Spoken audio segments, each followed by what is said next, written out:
Hi అండి, welcome back to my channel Bhargavi Balijepalli cookings and blogs. ఈరోజు మన వీడియోలో ఈజీగా చేసుకునే స్వీట్ షాప్ స్టైల్ మడత కాజా అని చూపిస్తాను. చాలా ఈజీగా చేసుకోవచ్చు. పాకం లోపల వరకు పీల్చుకునేలా చాలా ఈజీగా చూపిస్తాను. చాలా ఈజీ ప్రాసెస్ అన్నమాట. ఎవరైనా ఫస్ట్ టైం చేసే వాళ్ళైనా సరే దీన్ని ఈజీగా చేసేస్తారు. అంత ఈజీగా ఉంటుంది, అలాగే టేస్ట్ కూడా అలానే ఉంటుంది అనమాట. మీరు చూడొచ్చు వీడియోలో నేను చూపిస్తున్నాను కదా, ఎంత బాగా లోపల వరకు పాకం అనేది చాలా బాగా పీల్చుకుందనమాట. ఎప్పుడు మనం కాజాలు తినాలనుకున్నా బయటికి వెళ్ళి తింటూ ఉంటాము. అలా కాకుండా ఇలా ఒకసారి ఇంట్లోనే ట్రై చేయండి, చాలా బాగా వస్తాయి. పొరలు పొరలుగా అంత పర్ఫెక్ట్గా వస్తుందన్నమాట. నేను చెప్పే టిప్స్ మీరు ఫాలో అయ్యారంటే. మరి వీడియోని ఎక్కడ స్కిప్ చేయకుండా ఎండ్ వరకు చూడండి. ముందుగా ఒక మిక్సింగ్ బౌల్ తీసుకొని అందులోకి మైదా యాడ్ చేసుకోవాలి. ఇక్కడ నేను ఒక బౌల్తో కొలతలు తీసుకుంటున్నాను. ఇలా 2 కప్పుల వరకు మైదా యాడ్ చేశాను. ఆ బౌల్ తోటే 2 బౌల్స్ మైదా అయితే యాడ్ చేశాను. ఇలా అంతా ఒకసారి కలుపుకున్న తర్వాత ఇప్పుడు ఇందులో కొంచెంగా సాల్ట్ అనమాట. మనం స్వీట్ ఏది చేసినా కొంచెం సాల్ట్ వేసామంటే కొంచెం తినేటప్పుడు ఎగుటు కొట్టకుండా ఉంటుంది. ఇలా సాల్ట్ కూడా వేసుకున్న తర్వాత ఇందులోకి 2 టేబుల్ స్పూన్ల వరకు నెయ్యి యాడ్ చేసుకోవాలండి.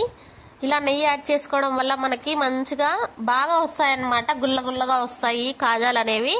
ఇలా ఈ నెయ్యి ప్లేస్లో మీరు నెయ్యి ఇష్టం లేదు అనుకుంటే ఆయిల్ అయినా యూస్ చేసుకోవచ్చు. ఇలా అంతా కలిసేంత వరకు మంచిగా కలుపుకోవాలన్నమాట. ఇలా కలుపుకున్న తర్వాత మనం ఒకసారి చేత్తో కొంచెం ముద్దలాగా చేసి చూస్తే ఇలా ముద్ద ఫామ్ అయ్యి మనకి ఎక్కడ ఇలా విరగొడితే ఇలా విరగాలన్నమాట. విరివిరిగా పిండంతా పడిపోకుండా ముద్దలాగా ఫామ్ అయితే కరెక్ట్గా అయినట్టు. ఒకవేళ మీకు అలా ఫామ్ అవ్వలేదంటే కొంచెం ఆయిల్ కానీ నెయ్యి కానీ వేసుకొని కలుపుకోండి. ఇప్పుడు ఇందులో కొంచెం కొంచెంగా నీళ్లు పోసుకుంటూ చపాతీ ముద్ద ఎలా అయితే కలుపుకుంటామో అలా కలుపుకోవాలి. నేను చూపిస్తున్నాను చూడండి వీడియోలో. ఇలా మంచిగా కలుపుకోవాలన్నమాట. బాగా నీట్ చేస్తూ కలుపుకోవాలి. ఇది మరీ సాఫ్ట్గా ఉండకూడదు, అలానే మరీ హార్డ్గా ఉండకూడదు. పిండి మంచిగా నేను వీడియోలో చూపిస్తున్నట్టు చపాతీ పిండికి ఎలా అయితే కలుపుతామో అలా కొంచెం మంచిగా కలుపుకొని సాఫ్ట్గా నీట్ చేసుకోవాలి. ఒక 3 నుంచి 4 నిమిషాలు గట్టిగా నీట్ చేసుకున్నామంటే పిండి అనేది సాఫ్ట్గా అవుతుంది.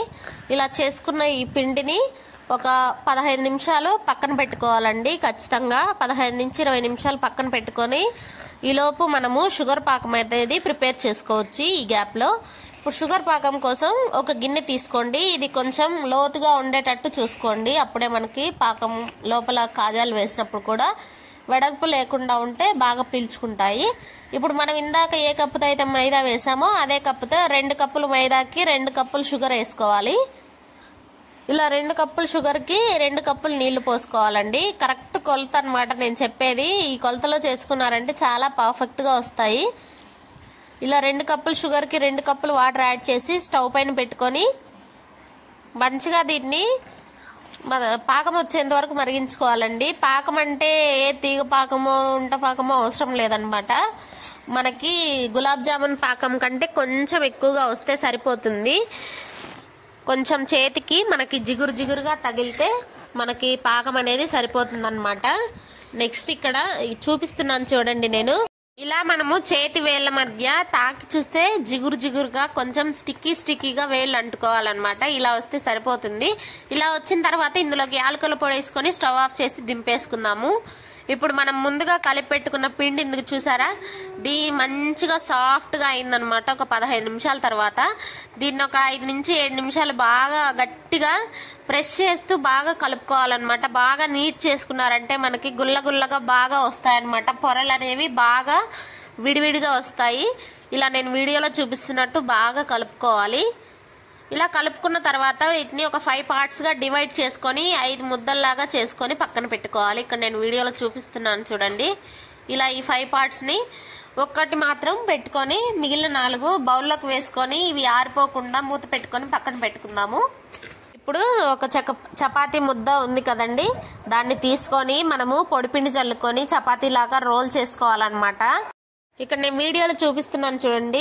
ఇలా పొడిపిండి అనేది మనం కార్న్ఫ్లోర్ యూస్ చేయాలన్నమాట. కార్న్ఫ్లోర్ యూస్ చేయడం వల్ల మంచిగా మనకి బయట క్రిస్పీగా వస్తాయన్నమాట. ఇవి మీరు కార్న్ఫ్లోర్ లేదంటే మైదా అయినా వాడుకోవచ్చు, కానీ కార్న్ఫ్లోర్ వేస్తే ఇంకొంచెం బాగా గుల్లగా క్రిస్పీగా వస్తాయన్నమాట.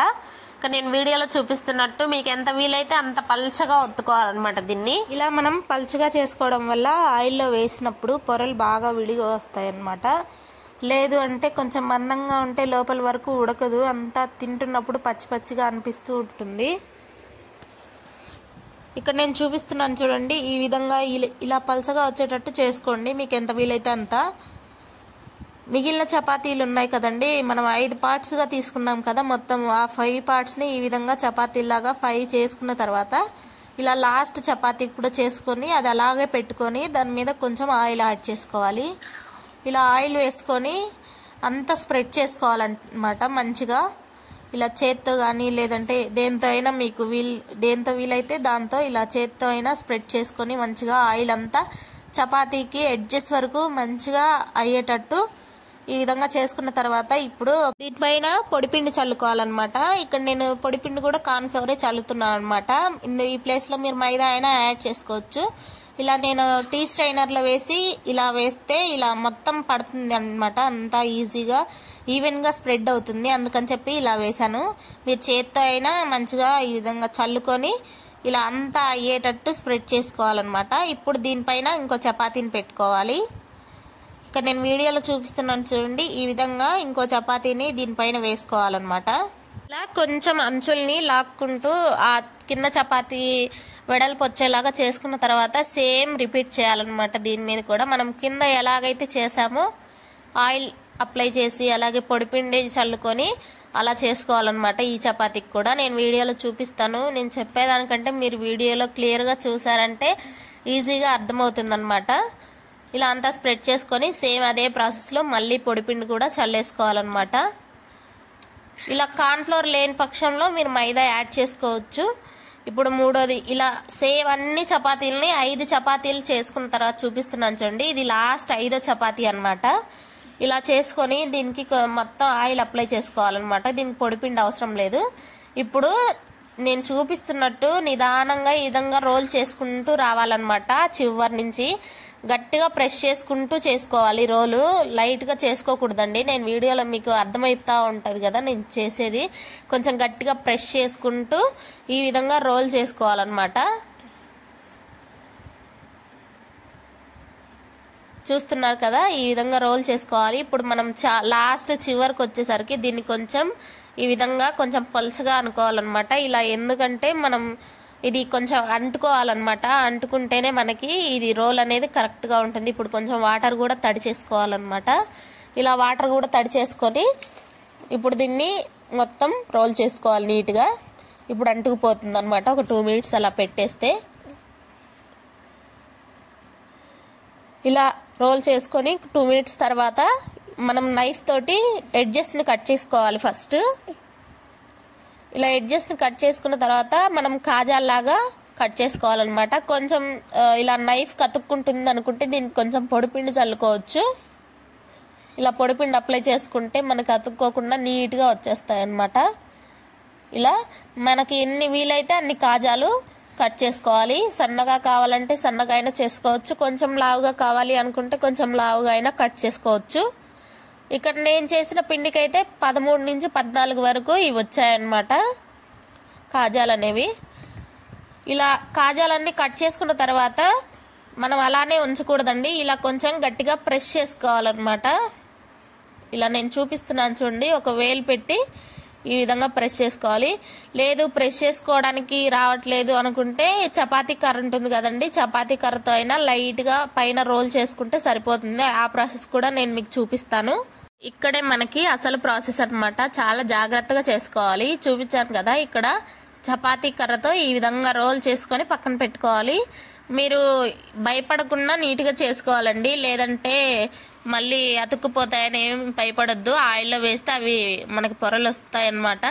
ఇప్పుడు ఆయిల్ అనేది మనకి గోరువెచ్చగా ఉండాలి, మనం తాకగలిగే ఎంత హీట్లోనే ఉండాలన్నమాట ఆయిల్. అలా ఉన్నప్పుడు ఈ కాజాలని ఒక్కొక్కటిగా వేసుకొని మంచిగా ఫ్రై చేసుకోవాలన్నమాట. హై హీట్లో అస్సలు ఉండకూడదు ఆయిల్. అలా ఉందంటే మనకి పైకి త్వరగా కలర్ వచ్చేస్తాయి. ఇలా లో హీట్లో ఉన్నప్పుడు వేసుకున్నారంటే పొరలు అనేవి ఈజీగా వస్తాయి అన్నమాట. చూసారా, ఇలా గోల్డెన్ బ్రౌన్ కలర్ వచ్చేంత వరకు ఫ్రై చేసుకోవాలన్నమాట. ఇక్కడ మీకు నేను కొంచెం ఎడ్జెస్ అనేవి ఊడిపోయాయి అన్నమాట. వాటర్తో కొంచెం గట్టిగా అంటించుకోవాల్సింది. ఇలా ఊడిపోకుండా మీరు వాటర్తో అంటించుకోండి. ఇప్పుడు వీటిని తీసి మనం ముందుగా రెడీ చేసి పెట్టుకున్న పాకంలో వేసుకోవాలి. పాకం గోరువెచ్చగా ఉండాలండి, మరీ చల్లారిపోకూడదు, అలా అని మరీ హీట్లో ఉండకూడదు. ఇలా వేసుకున్న వీటన్నిటిని ఒక 10 మినిట్స్ ఉంచితే సరిపోతుందండి. మరీ ఎక్కువే అవసరం లేదు, ఎందుకంటే ఇవి త్వరగానే పీల్చుకుంటాయి అన్నమాట. ఇలా ఒక 10 మినిట్స్ ఉంచితే సరిపోతుంది. వీటిని తర్వాత తీసుకొని మనం సర్వ్ చేసుకుందాము. ఒక 10 మినిట్స్ తర్వాత చూపిస్తున్నాను చూడండి. మీకు చాలా బాగా వచ్చాయన్నమాట కాజాలు అయితే. మీరు తప్పకుండా ఇదే ప్రాసెస్లో ఇంట్లో ట్రై చేయండి, మీకు కూడా చక్కగా వస్తాయన్నమాట. కాకపోతే ఇక్కడ మనకు మైనస్ ఏంటంటే ఈ ఒకటి ఊడిపోయాయి అన్నమాట. ఎడ్జెస్ ఒకటి కొన్నిటికి ఊడిపోయాయి, కొన్ని బాగానే వచ్చాయన్నమాట. మీరు అలా చూసుకుంటూ ఫ్రై చేసుకొని కొంచెం వాటర్తో గట్టిగా అంటించుకున్నారంటే ఇవి కూడా ఊడకుండా ఉంటాయన్నమాట. అంతేనండి, చాలా ఈజీ ప్రాసెస్లో చూపించాను కదా, మీరు కూడా తప్పకుండా ఇంట్లో ట్రై చేయండి. మరి మీకు ఈ వీడియో నచ్చిందా? నచ్చినట్లయితే లైక్ చేసి భార్గవి బలిజేపల్లి ఛానల్ని సబ్స్క్రైబ్ చేసుకొని ఇలాంటి మంచి మంచి వీడియోల కోసం పక్కనే ఉన్న బెల్ ఐకాన్ని యాక్టివేట్ చేసుకోవడం ద్వారా నేను చేసే వీడియోస్ మీకు నోటిఫికేషన్ ద్వారా వస్తాయి. చూసారు కదా ఎంత బాగా జ్యూసీగా లోపలి వరకు పాకం అనేది ఎంత బాగా పీల్చుకుందో కాజాలు అనేవి. మీరు కూడా ఇదే ప్రాసెస్లో ట్రై చేయండి, మీకు కూడా తప్పకుండా ఈ కాజాలు అనేవి పర్ఫెక్ట్గా వస్తాయి అన్నమాట. అలాగే మీకు ఇంకా ఏ రెసిపీస్ కావాలనుకుంటున్నారో కింద కామెంట్ సెక్షన్లో కామెంట్ చేయండి. నేను తప్పకుండా ట్రై చేసి వీడియో పోస్ట్ చేస్తానన్నమాట. అంతవరకు సెలవండి, బాయ్ బాయ్.